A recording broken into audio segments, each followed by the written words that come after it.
भारत ने उठाया बड़ा कदम, चाबहार बंदरगाह के संचालन के लिए 10 साल के अनुबंध पर किया हस्ताक्षर। इसके जरिए भारत कर सकेगा सेंट्रल एशिया से व्यापार। जारी हुई ग्लोबल इलेक्ट्रिसिटी रिव्यू 2024, सौर ऊर्जा में बड़ा भारत का कदम, दुनिया के 3 प्रमुख उत्पादकों में शामिल हुआ भारत। केरल ने लगाया ओलियंडर के फूलों पर प्रतिबंध, मंदिर के प्रसाद में नहीं शामिल होगा फूल, अराली के नाम से जाना जाता है ओलियंडर। स्पर्म वेल पर सामने आया शोध, मार्स कोड के समान निकलती है क्लिक की आवाज, समुद्री संचार की है अनोखी पहल। WHO ने जारी की एनटीडीज पर रिपोर्ट, एनटीडीज उन्मूलन पर हुई प्रगति, 5 देशों ने किए हैं 1 एनटीडी का उन्मूलन।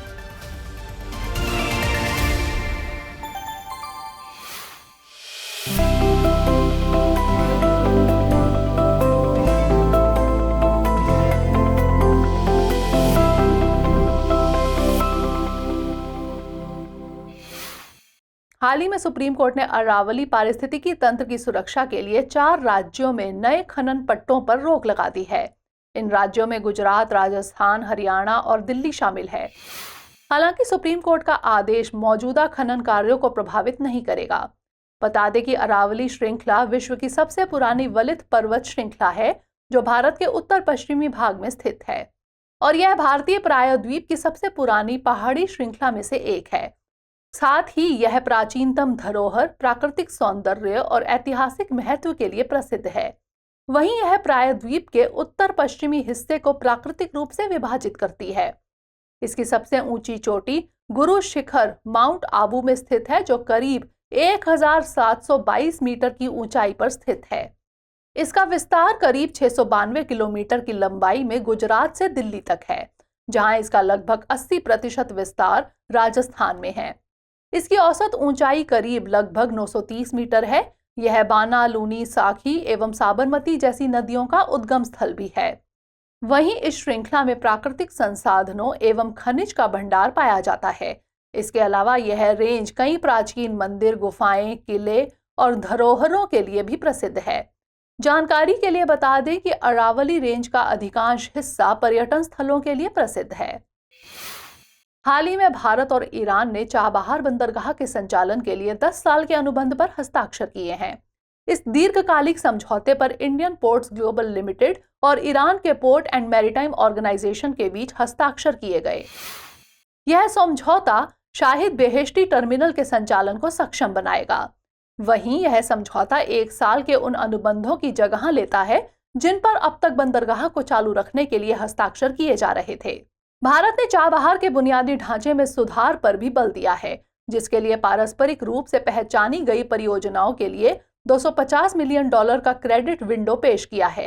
बता दें कि चाबहार बंदरगाह ओमान की खाड़ी में स्थित है। यह ईरान का एकमात्र समुद्री बंदरगाह है जो सिस्तान और बलूचिस्तान प्रांत के चाबहार शहर में स्थित है। इसमें शाहिद कलंतरी और शाहिद बेहेश्ती 2 बंदरगाह हैं। इसमें पहला शाहिद कलंतरी एक पुराना बंदरगाह है जिसमें फीडर जहाजों को समायोजित करने के लिए पानी की समस्या रहती है। वहीं शाहिद बेहेश्ती बंदरगाह को 4 चरणों में विकसित किया जा रहा है। सभी 4 चरणों के पूरा होने पर बंदरगाह की क्षमता 82 मिलियन टन प्रतिवर्ष हो जाएगी। जानकारी के लिए बता दें कि चाबहार बंदरगाह भारत के कांडला बंदरगाह से 550 समुद्री मील की दूरी पर है, जबकि चाबहार और मुंबई के बीच की दूरी 786 समुद्री मील है। यह भारत को पाकिस्तान को दरकिनार करते हुए अफगानिस्तान और मध्य एशिया तक एक सीधी समुद्री पहुंच प्रदान करता है। यह बंदरगाह मध्य एशियाई देशों और अफगानिस्तान के बीच कार्गो यातायात के लिए होर्मुज जल संधि के माध्यम से एक वैकल्पिक मार्ग भी प्रदान करता है। हाल ही में केंद्रीय औषधि मानक नियंत्रण संगठन ने टीबी वैक्सीन एमटीबी वैक के दूसरे चरण को परीक्षण के लिए मंजूरी दे दी है। एमटीबी वैक भारत में वयस्कों में नैदानिक परीक्षण शुरू करने के लिए मानव स्रोत से प्राप्त टीबी के खिलाफ पहली वैक्सीन है। बता दें कि भारत बायोटेक इंटरनेशनल लिमिटेड ने स्पेनिश जैव प्रौद्योगिकी कंपनी बायोफ्रेबी के सहयोग से एमटीबी वैक के नैदानिक परीक्षणों की एक श्रृंखला शुरू की है। यह श्रृंखला सुरक्षा, प्रतिरक्षा जन्यता और प्रभावकारिता का मूल्यांकन करेगी। इसे नवजात बच्चों के लिए बीसीजी की तुलना में अधिक प्रभावी एवं लंबे समय तक चलने वाला टीके के उद्देश्य से विकसित किया जा रहा है, जो वयस्कों और किशोरों में टीबी की रोकथाम के लिए काम करेगी। एमटीबी-वैग नैदानिक परीक्षणों में तपेदिक के खिलाफ एकमात्र टीका है जो मनुष्यों से पृथक रोगजनक माइकोबैक्टीरियम ट्यूबरकुलोसिस के आनुवंशिक रूप से संशोधित रूप पर आधारित है। जानकारी के लिए बता दें कि टीबी यानी क्षय रोग एक संक्रामक रोग है जो माइकोबैक्टीरियम ट्यूबरकुलोसिस नामक बैक्टीरिया के कारण होता है। यह आमतौर पर फेफड़ों को प्रभावित करती है, हालांकि यह गुर्दे, मस्तिष्क, रीढ़ और त्वचा को भी प्रभावित करती है। इसका प्रसार संक्रमित लोगों के खांसने, छींकने या थूकने से हवा के माध्यम से होता है। इसमें लगातार खांसी, सीने में दर्द, वजन कम होना, थकान और बुखार जैसे लक्षण होते हैं। इसका इलाज एंटीबायोटिक दवाओं से किया जाता है। वहीं शिशुओं और छोटे बच्चों में संक्रमण से बचाव के लिए बीसीजी यानी बैसिलस कैलमेट गुएरिन टीका दिया जाता है। हाल ही में पंजाब कृषि विश्वविद्यालय ने एक बायो कंट्रोल एजेंट ट्राइकोडर्मा एस्परेलम को विकसित किया है। इसका उद्देश्य बासमती चावल में फुट रॉट बीमारी का प्रबंधन करना है, जो इस क्षेत्र में एक लगातार समस्या रही है। बता दें कि फुट रॉट एक फफूंद रोग है जो बासमती चावल की फसलों को विशेष रूप से अंकुर अवस्था में प्रभावित करता है, जहां संक्रमित पौधों को प्रत्यारोपित करने पर यह रोपाई के बाद भी संक्रमण का कारण बन सकता है। गौरतलब है कि यह रोग फफूंद फ्यूजेरियम वर्टिकिलियोडिस के कारण होता है, जो एक मिट्टी बीज जनित रोगजनक है। इसका संक्रमण आमतौर पर पौधों की जड़ों के माध्यम से फैलता है और अंत में तने के माध्यम से पौधे के अन्य भागों में फैल जाता है। वहीं इससे संक्रमित पौधे पहले हल्के पीले हो जाते हैं, फिर लंबे होकर सूख जाते हैं। वर्तमान में बुवाई और रोपाई से पहले पौधों को ट्राइकोडर्मा हर्जियानम से उपचारित किया जाता है। वहीं बुवाई से पहले बीजों को स्प्रिंट 75 WS, कार्बेडाजिम एवं मैनकोजेब जैसे फफूंदनाशकों से भी उपचारित किया जाता है, जहां ये रासायनिक उपचार मिट्टी के लिए हानिकारक हैं। साथ ही ये चावल के उपभोक्ताओं के लिए खतरा हो सकते हैं। दरअसल अधिक अवशेष छोड़ने के कारण पंजाब में फफूंदनाशक कार्बेडाजिम पर पहले से प्रतिबंध लगा है। जानकारी के लिए बता दें कि एजेंट ट्राइकोडर्मा एस्परेलम एक जैव फफूंदनाशी है जो पारंपरिक कीटनाशकों के लिए एक गैर रासायनिक विकल्प प्रदान करता है। साथ ही पर्यावरण को होने वाले नुकसान को कम करते हुए रोग प्रबंधन में सहायता करता है। हाल ही में इसरो ने लिक्विड रॉकेट इंजन का सफल परीक्षण किया है। इस रॉकेट इंजन को 665 सेकंड की अवधि के लिए एडिटिव मैन्युफैक्चरिंग तकनीक के द्वारा बनाया गया है, जहां इसमें इस्तेमाल किया गया इंजन PSLV यानी ध्रुवीय उपग्रह प्रक्षेपण यान के ऊपरी चरण का PS4 इंजन है। गौरतलब है कि PS4 इंजन को इसरो द्वारा 3D प्रिंटिंग का उपयोग करके उत्पादन के लिए फिर से डिजाइन किया गया है।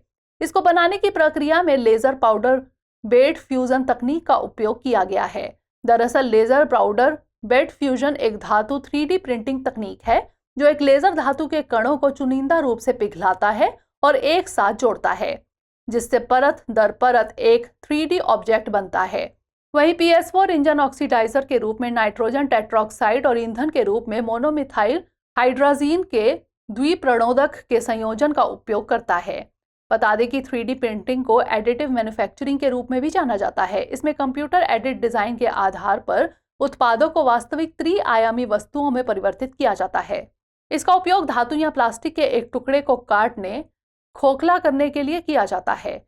यह एक जोड़ने की प्रक्रिया है जिसमें आकार, कठोरता और रंग में भिन्न वस्तुओं के निर्माण के लिए प्लास्टिक एवं कंपोजिट जैसी सामग्री की परतें बनाई जाती हैं।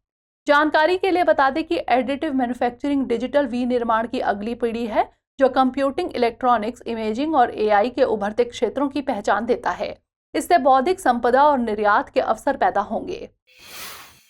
हाल ही में वैज्ञानिकों ने स्पर्म व्हेल से संबंधित एक अध्ययन प्रकाशित किया है। अध्ययन में पाया गया कि कैसे वे मार्स कोड के समान तेजी से क्लिक की आवाज निकालती है।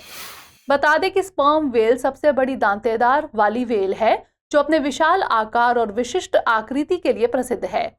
इसका वैज्ञानिक नाम फिजिटर मैक्रोसेफालस है। इसका नाम इसके सिर में पाए जाने वाले मोमी पदार्थ स्पर्मेसेटी के नाम पर रखा गया है। स्पर्मेसेटी एक तेल की थैली है जो व्हेल को ध्वनि पर ध्यान केंद्रित करने में मदद करती है। स्पर्म सेटी का उपयोग तेल के लैंप, स्नेहक और मोमबत्तियों में किया जाता है। गौरतलब है कि स्पर्म वेल भूमध्य रेखा से लेकर आर्कटिक और अंटार्कटिक तक सभी गहरे महासागरों में पाई जाती है। यह लगभग 60 फीट तक लंबी होती है। वहीं इसका मस्तिष्क सभी जानवरों में सबसे बड़ा होता है। यह गहरे समुद्र में स्क्विड और अन्य जीवों का शिकार करती है। इसका जीवन लगभग 60 साल का होता है। इसे IUCN के अंतर्गत वल्नरेबल रूप में वर्गीकृत किया गया है। यह प्रजाति एम्बरग्रीस पदार्थ के उत्पादन के लिए प्रसिद्ध है। जानकारी के लिए बता दें कि एम्बरग्रीस स्पर्म वेल की आंतों में पित्त नली से निकला एक पदार्थ है। यह पदार्थ मोमी, ठोस और ज्वलनशील होता है। इसमें रासायनिक रूप से एल्कलाइड एसिड और एक विशिष्ट यौगिक होता है जिसे एम्ब्रीन कहा जाता है। इसका उपयोग मुख्य रूप से इत्र और सुगंध के निर्माण में किया जाता है, जिसके चलते अंतर्राष्ट्रीय बाजार में इसकी उच्च मांग और उच्च कीमत बनी हुई है। हाल ही में केरल में एक महिला द्वारा गलती से ओलियंडर फूल यानी कनेर की विषैली पत्तियां खाने से मृत्यु हो गई, जिसके चलते केरल मंदिर के प्रसाद में ओलियंडर के फूलों के उपयोग पर प्रतिबंध लगा दिया गया है। बता दें कि ओलियंडर को स्थानीय रूप से अराली के नाम से जाना जाता है। वहीं इसे कनेर रोजबो भी कहा जाता है। यह एक व्यापक रूप से उगाया जाने वाला पौधा है जो दुनिया के उष्णकटिबंधीय, उपोष्णकटिबंधीय और समशीतोष्ण क्षेत्रों में पाया जाता है। यह सूखे का सामना करने की अपनी क्षमता के लिए लोकप्रिय है, जहां इसका उपयोग आमतौर पर भू निर्माण एवं सजावटी उद्देश्यों के लिए किया जाता है। गौरतलब है कि ओलियंडर को एक पारंपरिक औषधि के रूप में प्रयोग किया जाता है। यह कुष्ठ रोग जैसी दुःसाध्य और निरंतर बनी रहने वाली त्वचा की बीमारियों के इलाज के लिए आयुर्वेद में उपयोग किया जाता है। हालांकि ओलियंडर के विषाक्तता के लक्षणों में मतली, दस्त, उल्टी, चकत्ते, भ्रम, चक्कर आना शामिल है। साथ ही अनियमित हृदय गति और गंभीर मामलों में मृत्यु होना भी शामिल है। वहीं प्रसिद्ध आयुर्वेद ग्रंथ भाव प्रकाश में इसे एक जहरीले पौधे के रूप में वर्णित किया गया है और साथ ही संक्रमित घावों, त्वचा रोगों, रोगाणुओं एवं परजीवियों तथा खुजली के उपचार में इसके उपयोग की बात की गई है। जानकारी के लिए बता दें कि ओलियंडर पौधे में कार्डियक ग्लाइकोसाइड्स नाम का एक रसायन पाया जाता है। इसमें ओलेंड्रीन, फोलिनेरिन और डिजिटॉक्स जेनिन जैसे तत्व मौजूद होते हैं जो हृदय पर औषधीय प्रभाव डाल सकते हैं। हाल ही में वैश्विक ऊर्जा थिंक टैंक एम्बर ने ग्लोबल इलेक्ट्रिसिटी रिव्यू 2024 रिपोर्ट जारी की है। रिपोर्ट के मुताबिक भारत 2023 में जापान को पीछे छोड़ते हुए दुनिया का तीसरा सबसे बड़ा सौर ऊर्जा उत्पादक देश बन गया है, जहां भारत 2015 की तुलना में 9वें स्थान से ऊपर आकर तीसरे स्थान पर आ गया है।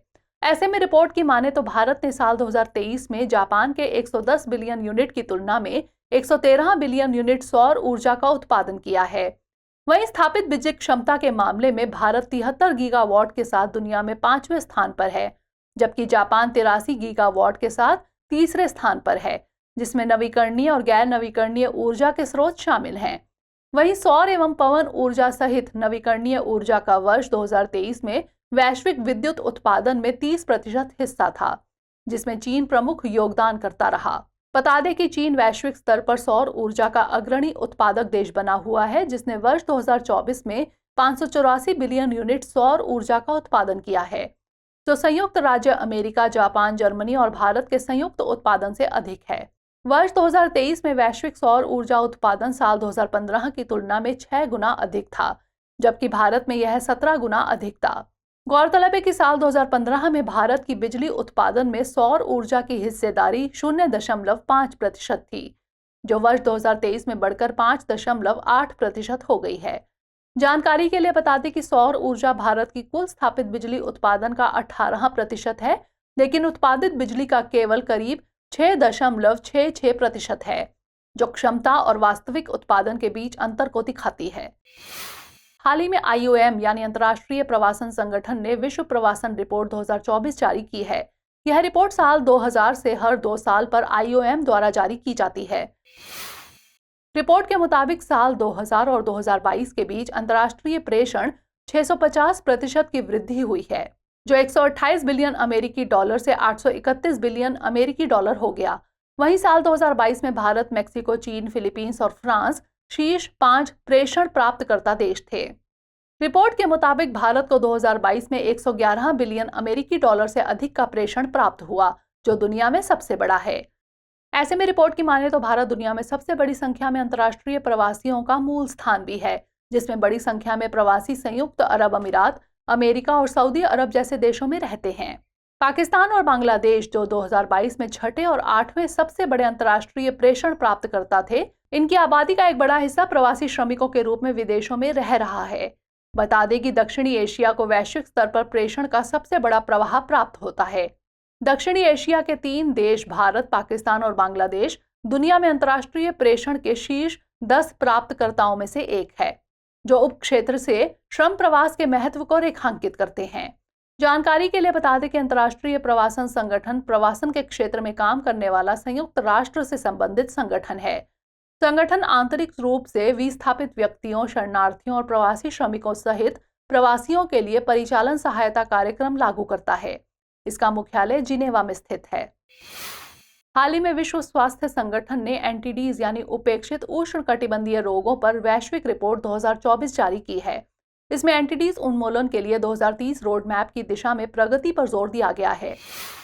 रिपोर्ट के मुताबिक 2023 में 5 देशों ने एक एनटीडी का उन्मूलन किया है, जबकि एक देश ने 2 एनटीडी का उन्मूलन किया है। वहीं रिपोर्ट में नोमा यानी कैनक्रम ऑरिस को 2023 में एक नई एनटीडी के रूप में शामिल किया गया था। रिपोर्ट की माने तो साल 2022 में 1.62 बिलियन लोगों को उपेक्षित उष्णकटिबंधीय रोगों के खिलाफ हस्तक्षेप की आवश्यकता पड़ी, जबकि भारत की लगभग 40% आबादी को 2022 में एनटीडी के खिलाफ हस्तक्षेप की आवश्यकता है। बता दें कि उपेक्षित उष्णकटिबंधीय रोग स्थितियों का एक विविध समूह है, जो मुख्य रूप से उष्णकटिबंधीय क्षेत्रों में वायरस, बैक्टीरिया, परजीवी, कवक और विषाक्त पदार्थों सहित विभिन्न रोग जनकों के कारण होता है। यह अफ्रीका, एशिया और अमेरिका के विकासशील क्षेत्रों में कम आय वाली जनसंख्या में सबसे आम है। गौरतलब है कि विश्व स्वास्थ्य संगठन द्वारा 20 उपेक्षित उष्णकटिबंधीय रोगों को प्राथमिकता दी गई है। वहीं साल 2017 में ट्रोमोब्लास्टोमाइकोसिस और गंभीर माइकोसिस, खुजली तथा अन्य एक्टोपैरासाइट्स एवं सर्पदंश के जहर को इस सूची में जोड़ा गया था, जहां ये बीमारियां 149 देशों में आम है, जो 1 अरब से अधिक लोगों को प्रभावित करती है। जानकारी के लिए बता दें कि उपेक्षित उष्णकटिबंधीय रोग भारत के कुछ वंचित समुदायों के स्वास्थ्य के लिए खतरा बना हुआ है, जिसमें हुकवर्म, डेंगू, लिम्फेटिक फिलेरियासिस, कुष्ठ रोग, काला अजार और रेबीज सहित कम से कम 10 प्रमुख एनटीडी का प्रभाव बना हुआ है। खबरों के बाद अब बुलेटिन से जुड़े 5 सवालों पर डालते हैं एक नजर। बुलेटिन पर आधारित 5 प्रश्न इस प्रकार हैं। पहला प्रश्न है, विश्व प्रवासन रिपोर्ट 2024 के संदर्भ में निम्नलिखित कथनों पर विचार कीजिए। 1. भारत 100 बिलियन अमेरिकी डॉलर से अधिक का प्रेषण प्राप्त करने वाला विश्व का दूसरा सबसे बड़ा देश है। 2. यह रिपोर्ट अंतर्राष्ट्रीय प्रवासन संगठन द्वारा जारी की जाती है। 3. इसे हर साल जारी किया जाता है। उपर्युक्त में से कितने कथन सही हैं? केवल 1, केवल 2, सभी 3 या फिर इनमें से कोई भी नहीं। अगला प्रश्न है, अरावली रेंज के संदर्भ में निम्नलिखित कथनों पर विचार कीजिए। 1. यह विश्व की सबसे पुरानी वलित पर्वत श्रृंखला है। 2. यह भारत के उत्तर पूर्वी हिस्से में स्थित है। 3. इसकी सबसे ऊंची चोटी नामचा बरवा है। उपर्युक्त में से कितने कथन गलत हैं? केवल 1, केवल 2, सभी 3 या फिर इनमें से कोई भी नहीं। बढ़ते हैं अगले प्रश्न की तरफ। चाबहार बंदरगाह के संबंध में निम्नलिखित कथनों पर विचार कीजिए। 1. यह फारस की खाड़ी में स्थित है। 2. यह ईरान का एकमात्र समुद्री बंदरगाह है। 3. भारत के कांडला बंदरगाह से इसकी दूरी 650 समुद्री मील है। उपर्युक्त में से कितने कथन सही हैं? केवल 1, केवल 2, सभी 3 या फिर इनमें से कोई नहीं। अगला प्रश्न है, फुट रॉट रोग के संबंध में निम्नलिखित कथनों पर विचार कीजिए। 1. यह एक फफूंद जनित रोग है। 2. इसके लिए फ्यूजेरियम वर्टिकिलियोडिस फफूंद उत्तरदायी है। 3. यह विशेष रूप से बासमती चावल की फसलों को प्रभावित करता है। उपर्युक्त में से कितने कथन सही हैं? केवल 1, केवल 2, सभी 3 या फिर इनमें से कोई नहीं। अंतिम प्रश्न है, उपेक्षित उष्णकटिबंधीय रोगों के संबंध में निम्नलिखित कथनों पर विचार कीजिए। 1. इसमें विभिन्न प्रकार के रोग शामिल होते हैं। 2. यह वायरस, बैक्टीरिया, परजीवी, कवक और विषाक्त पदार्थों सहित विभिन्न रोग जनकों के कारण होता है। 3. सर्पदंश के जहर को इस सूची में शामिल नहीं किया गया है। उपर्युक्त में से कितने कथन सही हैं? केवल 1, केवल 2, सभी 3 या फिर इनमें से कोई भी नहीं। चलते चलते डालते हैं कुछ छोटी मगर जरूरी खबरों पर एक नजर। हाल ही में संशोधित सुअर किडनी प्रत्यारोपण के पहले प्राप्तकर्ता का जेनोट्रांसप्लांटेशन सर्जरी के बाद मृत्यु हो गई। बता दें कि इस सर्जरी में अंगों, उत्तकों या कोशिकाओं को एक प्रजाति से दूसरी प्रजाति में आमतौर पर जानवरों से मनुष्यों में प्रत्यारोपित किया जाता है, जहां इस तकनीक का प्रत्यारोपण के लिए उपलब्ध मानव अंगों की कमी का संभावित समाधान माना जाता है। हालांकि मनुष्यों के साथ शारीरिक समानता और अपेक्षाकृत बड़े आकार के कारण जानवरों में सबसे आम स्रोत सुअर है। हालांकि जेनोट्रांसप्लांटेशन के साथ मुख्य चुनौती प्रतिरक्षा की अस्वीकृति है। हाल ही में राष्ट्रपति द्रौपदी मुर्मू ने पद्म पुरस्कार 2024 प्रदान किया। साल 2024 के लिए राष्ट्रपति ने 132 पद्म पुरस्कार प्रदान करने की मंजूरी दी थी।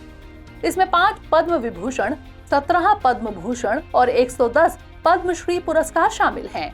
पुरस्कार पाने वालों में 30 महिलाएं, 8 विदेशी NRI, PIO, OCI श्रेणी के व्यक्ति और 9 मरणोपरांत पुरस्कार विजेता शामिल हैं।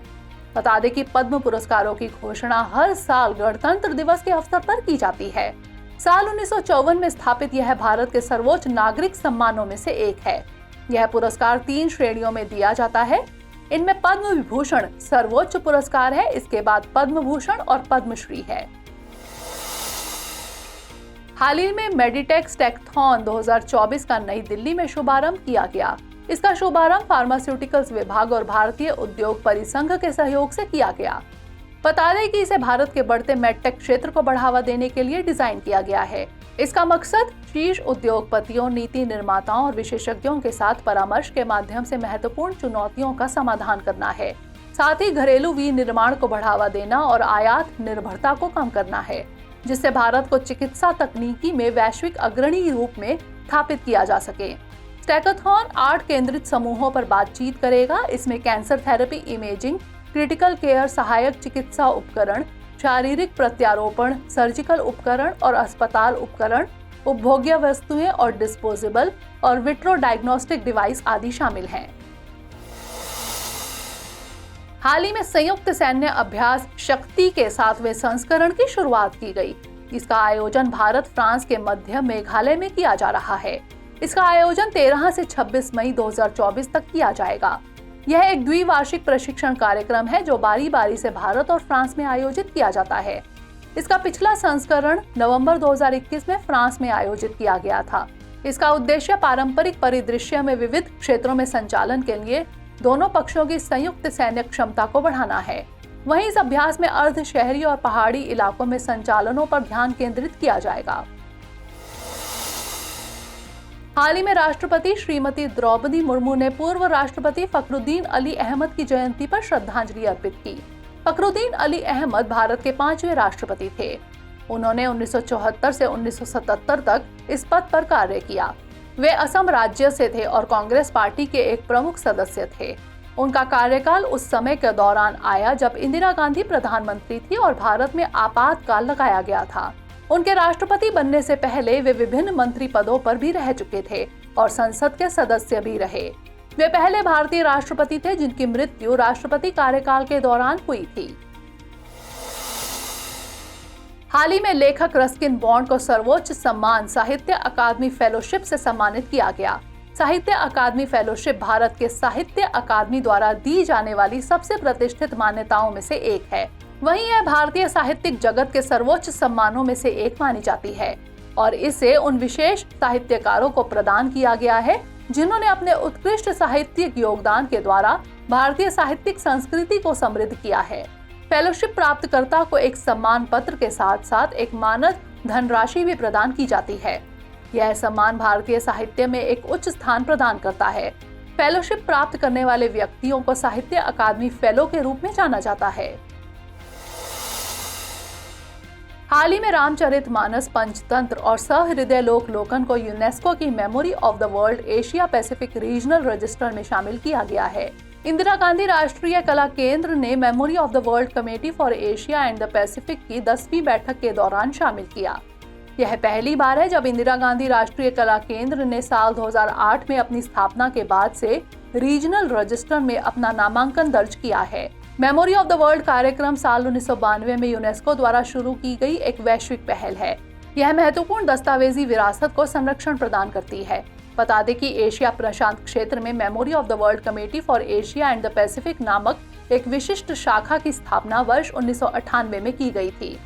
इसमें 43 देश शामिल हैं जो यूनेस्को के 5 क्षेत्रीय कार्यक्रमों में से एक का प्रतिनिधित्व करते हैं। हाल ही में हिमालयी मैकपीस के आवास और व्यवहार के बारे में शोधकर्ताओं ने चिंता व्यक्त की है। दरअसल मैकपीस कश्मीर से लेकर म्यांमार तक के पहाड़ी क्षेत्रों में पाए जाते हैं। बता दें कि मैकपीस पक्षियों के कार्विडे परिवार से संबंधित माना जाता है, जिनमें कौवे, जैस और काले कौवे शामिल होते हैं। कार्विडस को आमतौर पर शोर मचाने वाले जिज्ञासु पक्षी माना जाता है, जो विश्व भर की लोक कथाओं में अच्छे और बुरे दोनों प्रकार के संकेतों से जुड़े होते हैं। हिमालयी मैकपीस को IUCN की रेड लिस्ट में लीस्ट कंसर्न के रूप में वर्गीकृत किया गया है। हाल ही में नीदरलैंड में विश्व हाइड्रोजन शिखर सम्मेलन 2024 का आयोजन किया गया। शिखर सम्मेलन में भारत ने पहली बार अपना मंडप स्थापित किया। इसे नवीन एवं नवीकरणीय ऊर्जा मंत्रालय भारत सरकार द्वारा स्थापित किया गया था, जो शिखर सम्मेलन के सबसे बड़े मंडपों में से एक है। यह सम्मेलन में भारत के हरित हाइड्रोजन क्षेत्र में की गई प्रगति को दुनिया के सामने प्रदर्शित करता है। गौरतलब है कि भारत ने जनवरी 2023 में 19,744 करोड़ रुपए के समग्र परिव्यय के साथ अपना राष्ट्रीय हरित हाइड्रोजन मिशन शुरू किया है और भारत वर्ष 2030 के अंत तक 5 मिलियन मीट्रिक टन की हरित हाइड्रोजन के उत्पादन का लक्ष्य निर्धारित किया है। बता दें कि वैश्विक हरित हाइड्रोजन पारिस्थितिकी तंत्र में विश्व हाइड्रोजन शिखर सम्मेलन एक प्रमुख कार्यक्रम है। हाल ही में इजराइल ने अपना 76वां स्वतंत्रता दिवस मनाया है। यह दिवस हर साल हिब्रू कैलेंडर के अनुसार इजार महीने के 5वें दिन मनाया जाता है। बता दें कि योम हाट्ज़माउथ इजराइल का राष्ट्रीय दिवस है, जो 14 मई 1948 को इजरायली स्वतंत्रता की घोषणा की याद दिलाता है। साथ ही 14 मई 1948 को तेल अवीव में यहूदी एजेंसी के अध्यक्ष डेविड बेन गुरियन ने इजराइल राज्य की घोषणा की, जो 2000 वर्षों में पहला यहूदी राज्य स्थापित करेगा। बता दें कि यह घोषणा नवंबर 1947 में संयुक्त राष्ट्र के एक प्रस्ताव को अपनाने के बाद हुई, जिसमें ब्रिटिश शासित फिलिस्तीन को अलग अलग यहूदी और अरब राज्यों में विभाजित करने का आह्वान किया गया था। प्रिय व्यूअर्स, हमारी टीम कोशिश करती है कि आपको दी गई खबरों में एक भी गलती ना हो, लेकिन यदि किसी सोर्स या ह्यूमन एरर की वजह से ऐसी गलती हो जाती है तो इस वीडियो के कमेंट बॉक्स में उस गलती को सुधार कर पिन कर दिया जाता है। यह आपको कमेंट बॉक्स में सबसे ऊपर दिखाई देता है। डियर व्यूअर्स, अपने एग्जाम की तैयारी को और बेहतर करने के लिए हमारे चैनल को लाइक, शेयर और सब्सक्राइब करना न भूलें।